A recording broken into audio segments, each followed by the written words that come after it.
চালু হওয়ার কয়েকদিনের মধ্যেই বিদেশগামী প্রবাসী শ্রমিকদের কাছে ধীরে ধীরে জনপ্রিয় হয়ে উঠছে প্রবাসী লাউঞ্জ। কম দামে মানসম্মত খাবারে খুশি বিদেশগামীরা। প্রবাসীদের সুবিধার কথা বিবেচনা করে কার পার্কিংয়ের দোতলায় হচ্ছে বিশাল লাউঞ্জ। প্রধান উপদেষ্টা ডক্টর মোহাম্মদ ইউনুস আজ রাতে বাকু থেকে দেশে ফেরার সময় এর উদ্বোধন করবেন।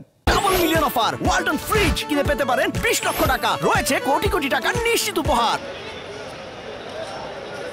সৌদি আরব যাবেন নীলফামারীর মিজানুল ইসলাম।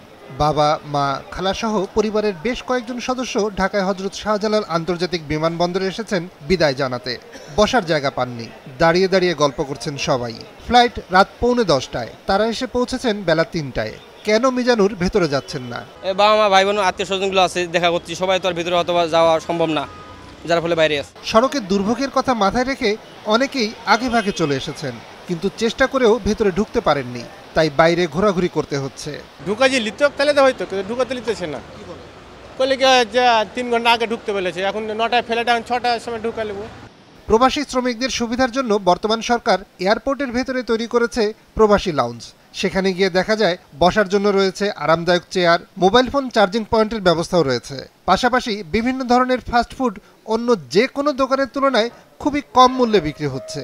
অন্যত্র গেলে তো দেখা গেছে যে একটা বাটার মন 50 টাকার নিচেও পাওয়া যায় না, এখানে আমরা এখন 35 টাকা দিয়ে পাইলাম। নিরিবিলি বসতে পারতেছি, মন চাইলে কিছু খাবো এখানে।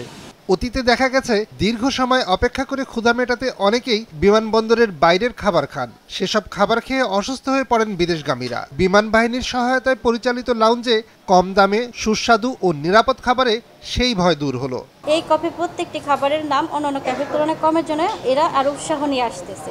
সরকারের এই উদ্যোগে খুশি প্রবাসী শ্রমিকরা। তবে কেউ কেউ বলছেন বাইরের স্বজনদের রেখে ভেতরে অপেক্ষা করবেন না, যতটা সময় পারেন স্বজনদের সাথে সময় কাটিয়ে তারপর ভেতরে ঢুকবেন। বাইরে প্রবাসীদের জন্য লাউঞ্জ করা হলে তারা বেশি উপকৃত হবেন। কমপক্ষে আমার 3 ঘন্টা 4 ঘন্টা আমাকে ওয়েট করতে হয় ভিতরে। এই সময়টুকু আমি বাইরে যখন থাকবো, ফ্যামিলির সাথে কথা বলবো। অ্যানাউন্সটা যদি বাইরে করা হয় আমাদের জন্য, প্রবাসীর জন্য ভালো হবে। এখন বাইরে থাকি, সময় হলে ঢুকবো। ভিতরে ভালো লাগে না, টেনশন বেশি, মানুষ দেখলে তোদের ভালো লাগে। দেশ গ্রামের মানুষ, বাংলাদেশের মানুষ, এই হিসেবে আসছি কি বাইরে। প্রবাসীদের এই প্রত্যাশাও পূরণ হচ্ছে। বিমানবন্দর 2 নম্বর টার্মিনালের পাশেই কার পার্কিং এর দোতলায় তৈরি হচ্ছে বিশাল লাউঞ্জ। সেখানে বিশ্রাম সহ স্বল্প মূল্যে খাওয়ার ব্যবস্থাও করা হয়েছে। নিয়াজ মোর্শেদ, বিজনেস রিপোর্ট, মাছরাঙা টেলিভিশন।